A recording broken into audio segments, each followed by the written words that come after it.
नमस्कार, मी निकिता आणि तुम्ही बघताय सूत्र चॅनेल. रामायणाच्या 6व्या भागात तुमचं सर्वांचं स्वागत आहे.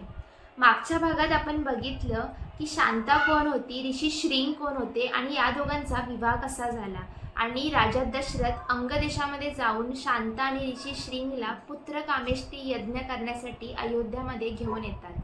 जर तुम्ही हा एपिसोड बघितला नसेल तर फटाफट जाऊन बघा आणि जर बघितला असेल तर आपण पुढे जाऊया.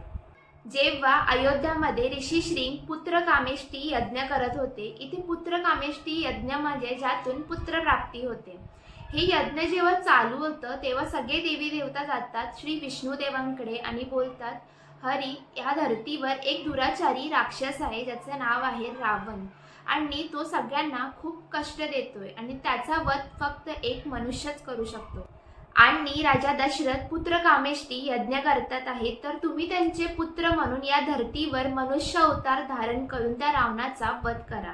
ही सगळी चर्चा चालूच असते की श्री विष्णुदेव देवी देवतांच्या समोरून अचानक अंतर्धान होतात आणि इकडे अयोध्यामध्ये पुत्र कामेष्टी यज्ञ चालू असतं. तेव्हा त्या अग्निकुंडामधून श्री विष्णुदेव एका प्रजापती पुरुषाच्या रूपात प्रकट होतात.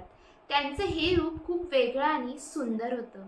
त्यांच्या या रूपात त्यांचं पूर्ण शरीर काळ्या रंगाचं, त्यांचं मुख लाल रंगाचं आणि त्यांनी लाल वस्त्र धारण केलेले आणि त्यांच्या हातात होती एक सोन्याची परात आणि त्या परातीत होती एक दिव्य अमृतमय खीर. ती सोन्याची परात त्यांनी राजा दशरथला दिली आणि बोलले की ही खीर तुम्ही तुमच्या राणींना द्या.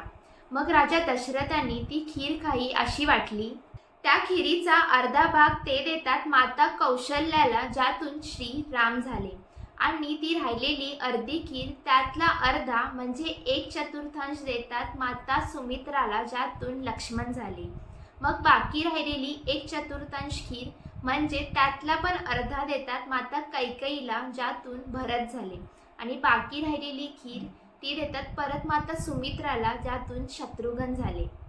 अशा प्रकारे राजा दशरथला 4 पुत्र प्राप्त होण्याचं सौभाग्य भेटलं आणि अयोध्यामध्ये सर्व लोकांनी खूप खुश होऊन नृत्य करून त्यांचा जन्मोत्सव साजरा केला. तुम्हाला ही कथा आवडली असेल तर लाईक, शेअर आणि सबस्क्राईब नक्की करा. भेटूया पुढच्या भागात. तोपर्यंत राम राम.